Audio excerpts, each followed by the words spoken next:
Well, greetings and welcome back to the Bellicose Nation. Well. Apparently another devout racist has been uncovered in our midst. And who knew it would be that sweet cooking lady, Paula Deen. And you know, these people are getting harder and harder to locate, especially when you compare this country to many parts of the world. Well, sure. You know, over there, you just follow the blood trail to where the machetes have hacked people to death. Or you listen for the sobbing of victims of gang rape, or you follow the smell of smoke as homes and neighborhoods are burned to the ground. But being over here, it's a little more tricky to find these people. You got to uncover those off-color jokes or comments made under the breath or in a moment's anger in order to ferret these people out. And these people really are dangerous because if left unchecked, one day they're a sports announcer or a cooking show host or maybe even an average Joe. And the next day, we know they would find themselves burning a new family out of their neighborhood, right?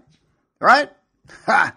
So it would seem Paula Deen is the latest victim of what I would like to term as the politically correct Puritanism, which seems to be growing by leaps and bounds with no end in sight. And I hope that some black folks are listening into this video because later on I'm going to call on them and try to enlist their help in addressing these witch hunts. Because obviously whites are too timid to do anything more than prostrate themselves before the media tribunal as the rest of us remain silent.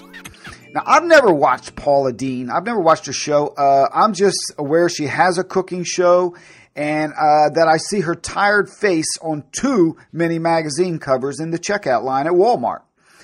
But as most people know by now, her family is involved in a civil lawsuit where someone claims they suffered discrimination in a restaurant. So naturally, in these cases, people are compelled to answer questions under oath to discover if there's any evidence to help the plaintiff make and prevail in a case. And what she did was to fess up to using the N-word a few times in her past. And she was present when some racial jokes or phrases might have been used years ago. Now, I wonder how many people here could prevail if they were dragged before this same microscope of people questioning everyone from your past.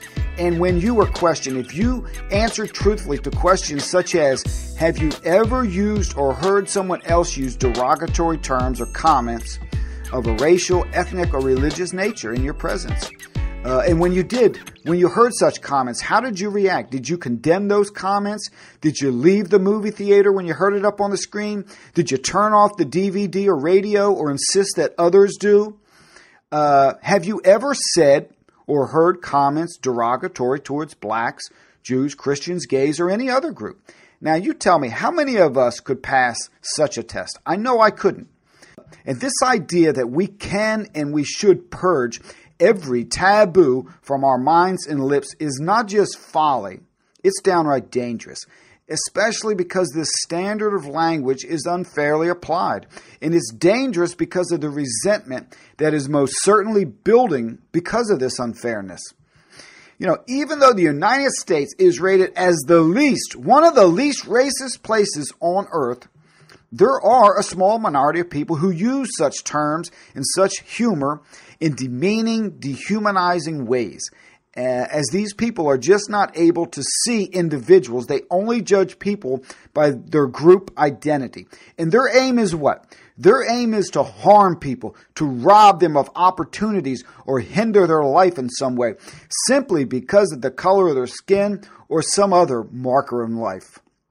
But these are folks, I got to tell you, they must be in such small numbers that we are left to invent racist boogeymen out of average, imperfect people who have uttered an insensitive line or snickered at an off-color joke. I mean, it has gotten to the point where these show trials of a sort are even targeting a sweet old lady with a cooking show who apparently is loved and supported by both blacks and whites. Just go to her video and look at the comments left by both blacks and whites and everybody else, where she grovels like all these others before her, and she looks in the camera and asks for forgiveness. Now, I have to believe that many blacks see these persecutions and find them excessive, even counterproductive to good race relations, when we all know that these same terms and offensive words and jokes are so freely spoken within their own communities, whether they're black or gay or whatever, with rarely anyone being held to account. So here's what I think needs to take place to put the brakes on these witch trials.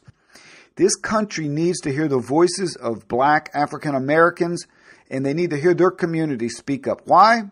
Because these acts are most often done in their name, to defend them. So if you are a little alarmed by this, speak publicly. Not that you support unkind words or jokes in bad taste, but to accept people's heartfelt apologies rather than allow people's reputations and lives from being destroyed by a few big mouths and these spineless CEOs in fear of a boycott. Now, earlier I said the fire being lit by the politically incorrect lynch mob is dangerous. And if it continues to burn, we are going to see in this country what we now see taking place all across Europe. And over there, in nearly every country, there has been the formation of reactionary groups, political groups, and others who have a very hostile nature between their communities. And I don't think that's a path that we want to go down. So let's raise the bar, which determines who's a racist and who's not, just a little bit higher, because it's ridiculously low at this point. Well, listen, I want to hear what you got to say. I want to hear your comments. Chime in, hit the like button if you want to hear some more of these videos. This is the Bellicose Nation.